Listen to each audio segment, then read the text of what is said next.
পত্রাবলী। Miss Mary হেলকে লিখিত 54W 33rd street, new York, 541 Dearborn Avenue, Chicago, 1 ফেব্রুয়ারি 1895। স্নেহের ভগিনী, এইমাত্র তোমার সুন্দর পত্রখানি পাইলাম। মাদার চার্চ কনসার্টে যাইতে পারেন নাই শুনিয়া অতীব দুঃখিত হইলাম। নিষ্কামভাবে কাজ করিতে বাধ্য হওয়া সময় সময় উত্তম সাধন, যদিও তাহাতে নিজকৃত কর্মের ফলভোগ হইতে বঞ্চিত হইতে হয়। ভগিনী জোসেফাইন লকও একখানি সুন্দর চিঠি লিখিয়াছেন। তোমার সমালোচনাগুলি পড়িয়া আমি মোটেই দুঃখিত হই নাই, বরং বিশেষ আনন্দিত হইয়াছি। সেদিন মিস থার্সবির বাড়িতে এক প্রেসবিটেরিয়ান ভদ্রলোকের সহিত আমার তুমুল তর্ক হইয়াছিল। যেমন হইয়া থাকে, ভদ্রলোকটি অত্যন্ত উত্তেজিত ও ক্রুদ্ধ হইয়া গালাগালি আরম্ভ করিলেন। যাহা হোক, মিসেস বুল আমাকে এজন্য পরে খুব ভৎসনা করিয়াছেন, কারণ এগুলি আমার কাজের পক্ষে ক্ষতিকর। তোমারও মত ওই প্রকার বলিয়া বোধ হইতেছে। তুমি যে এ সম্বন্ধে ঠিক এই সময়ে লিখিয়াছ, ইহা আনন্দের বিষয়, কারণ আমি ওই বিষয়ে যথেষ্ট ভাবিতেছি। প্রথমত, আমি এই সকল ব্যাপারের জন্য আদৌ দুঃখিত নই। হয়তো তুমি ইহাতে বিরক্ত হইবার কথা বটে। সাংসারিক উন্নতির জন্য মধুরভাষী হওয়া যে কত ভালো, তাহা আমি বিলক্ষণ জানি। আমি মিষ্টভাষী হইতে যথাসাধ্য চেষ্টা করি, কিন্তু যখন অন্তরস্থ সত্যের সহিত একটা ভয়ঙ্কর আপোষ করিতে হয়, তখনই আমি থামিয়া যাই। আমি বিনম্র দীনতায় বিশ্বাসী নহি, সমদর্শিত্বের ভক্ত।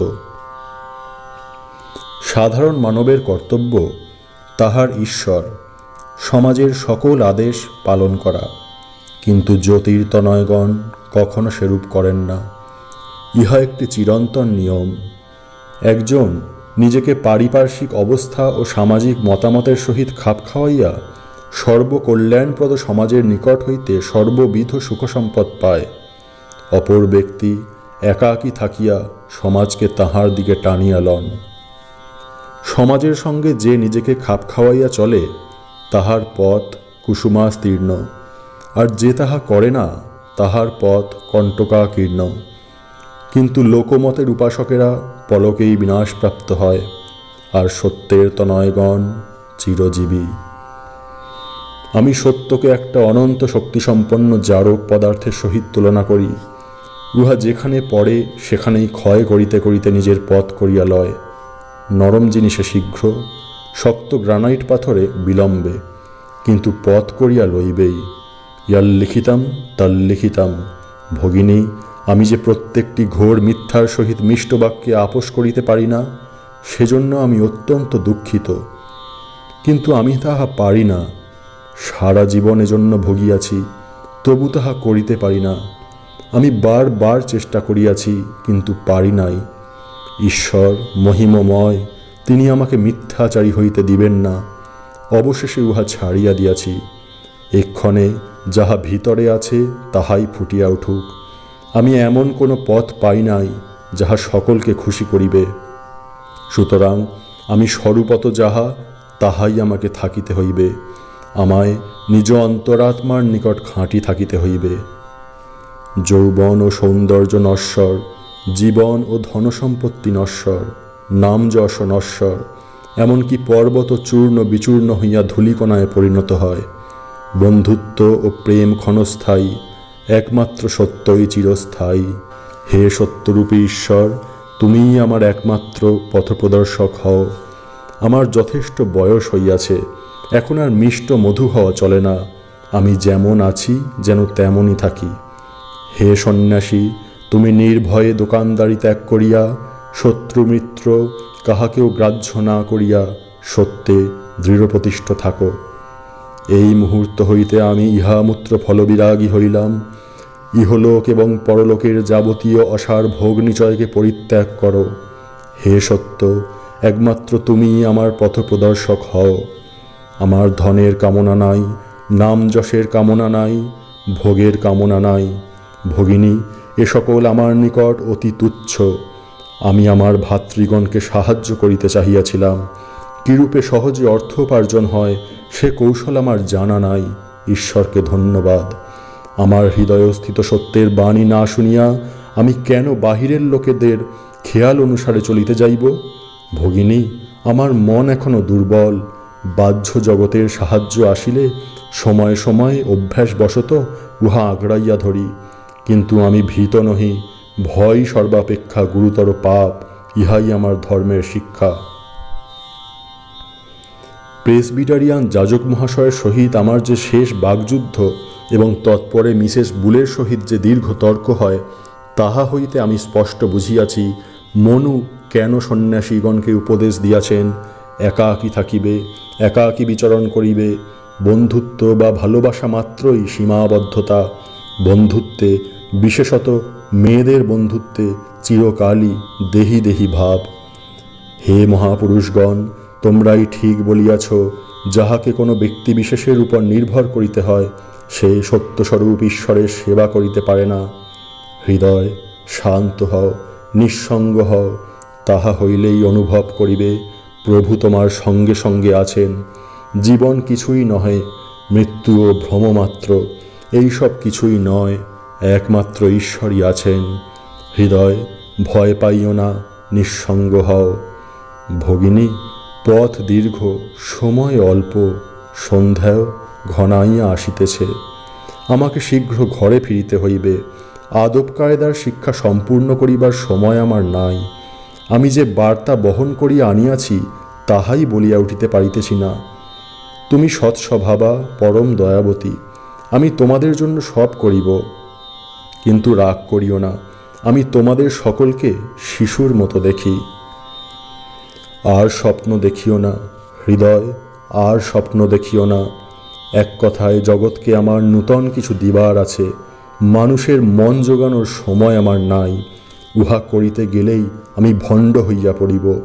বরং সহস্রবার মৃত্যুবরণ করিব, তবুও মেরুদণ্ডহীন জেলি মাছের মতো জীবনযাপন করিয়া নির্বোধ মানুষের চাহিদা মিটাইতে পারিব না, তা আমার স্বদেশেই হোক অথবা বিদেশেই হোক।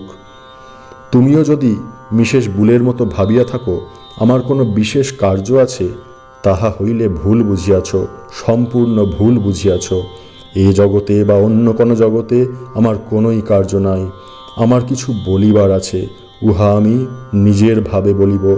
হিন্দু ভাবেও নয়, খ্রিস্টান ভাবেও নয়, বা অন্য কোনো ভাবেও নয়। আমি উহাদিগকে শুধু নিজের ভাবে রূপ দিব, এইমাত্র। মুক্তি আমার একমাত্র ধর্ম, আর যাহা কিছু উহাকে বাধা দিতে চাহে তাহা আমি পরিহার করিয়া চলিব। তাহার সহিত সংগ্রাম করিয়াই হোক বা তাহা হইতে পলায়ন করিয়াই হোক। কি আমি যাজক কুলের মনস্তুষ্টি করিতে চেষ্টা করিব? ভগিনী, আমার এ কথা ভুল বুঝিয়া তুমি ক্ষুণ্ণ হইও না। তোমরা শিশু মাত্র, আর শিশুদের অপরের অধীনে থাকিয়া শিক্ষা করাই কর্তব্য। তোমরা এখনো সেই উৎসের আস্বাদ পাও নাই যাহা যুক্তিকে অযুক্তিতে পরিণত করে, মর্তকে অমর করে, এই জগৎকে শূন্যে পর্যবসিত করে এবং মানুষকে দেবতা করিয়া তোলে। শক্তি থাকে তো লোকে যাহাকে এই জগৎ নামে অভিহিত করে সেই মূর্খতার জাল হইতে বাহির হইয়া আইস। তখন আমি তোমায় প্রকৃত সাহসী ও মুক্ত বলিব। যাহারা এই আভিজাত্যরূপ মিথ্যা ঈশ্বরকে চূর্ণ বিচূর্ণ করিয়া তাহার চরম কপটতাকে পদদলিত করিতে সাহস করে, তাহাদিগকে যদি তুমি উৎসাহ দিতে না পারো তবে চুপ করিয়া থাকো, কিন্তু আপোষ ও মনস্তুষ্টি করারূপ মিথ্যা মূর্খতা দ্বারা তাহাদিগকে পুনরায় পঙ্কে টানিয়া আনিবার চেষ্টা করিও না।